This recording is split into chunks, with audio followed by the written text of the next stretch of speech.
A Sleep Audiobooks exclusive. Grimm's Fairy Tales by Jacob Grimm and Wilhelm Grimm. Read by E. Campbell for the Sleep Audiobooks YouTube channel and sleepaudiobooks.com. Fundevogel. There was once a forester who went into the forest to hunt. As he entered it, he heard a sound of screaming, as if a little child were there.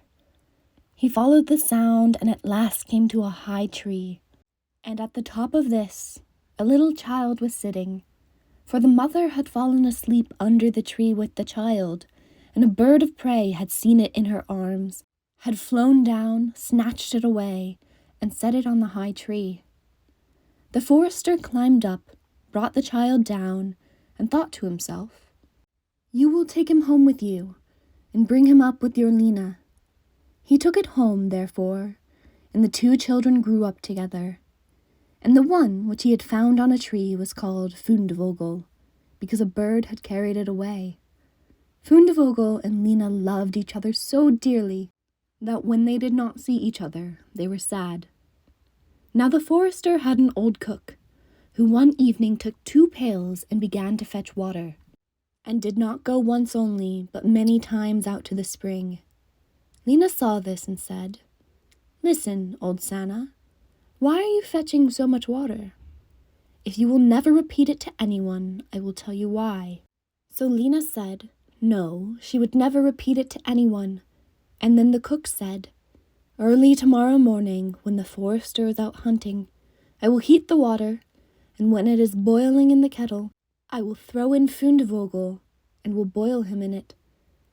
Early next morning the forester got up and went out hunting, and when he was gone the children were still in bed. Then Lena said to Fundevogel, "If you will never leave me, I too will never leave you." Fundevogel said, "Neither now nor ever will I leave you." Then said Lena, "Then will I tell you. Last night, old Sanna carried so many buckets of water into the house that I asked her why she was doing that. And she said that if I would promise not to tell anyone, and she said that early tomorrow morning when father was out hunting, she would set the kettle full of water, throw you in it, and boil you. But we will get up quickly, dress ourselves, and go away together."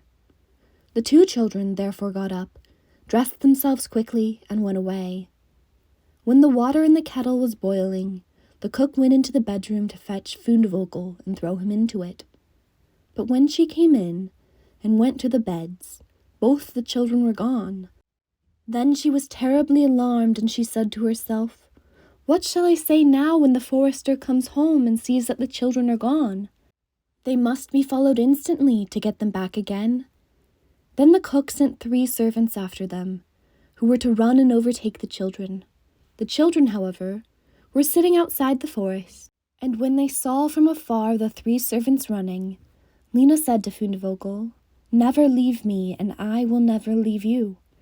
Fundevogel said, "Neither now nor ever." Then said Lena, "Do you become a rose tree, and I the rose upon it." When the 3 servants came to the forest, nothing was there but a rose tree and 1 rose on it. But the children were nowhere. Then said they, "There is nothing to be done here."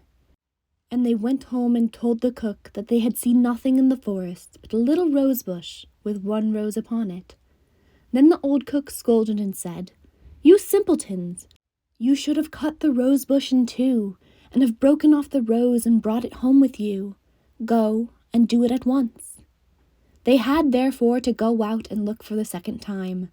The children, however, saw them coming from a distance. Then Lena said, "Fundevogel, never leave me, and I will never leave you." Fundevogel said, "Neither now nor ever." Said Lena, "Then do you become a church, and I'll be the chandelier in it."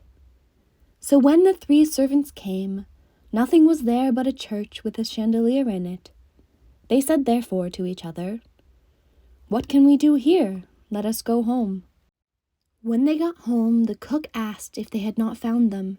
So they said no, they had found nothing but a church, and there was a chandelier in it. And the cook scolded them, and said, "You fools! Why did you not pull the church to pieces and bring the chandelier home with you?" And now the old cook herself got on her legs, and went with the 3 servants in pursuit of the children. The children, however, saw from afar that the 3 servants were coming, and the cook waddling after them. Then said Lena, "Fundevogel, never leave me, and I will never leave you." Then said Fundevogel, "Neither now nor ever." Said Lena, "Be a fish pond, and I will be the duck upon it." The cook, however, came up to them, and when she saw the pond, she lay down by it, and was about to drink it up. But the duck swam quickly to her, seized her head in its beak, and drew her into the water. And there the old witch had to drown. Then the children went home together, and were heartily delighted. And if they have not died, they are living still. End of Fundevogel.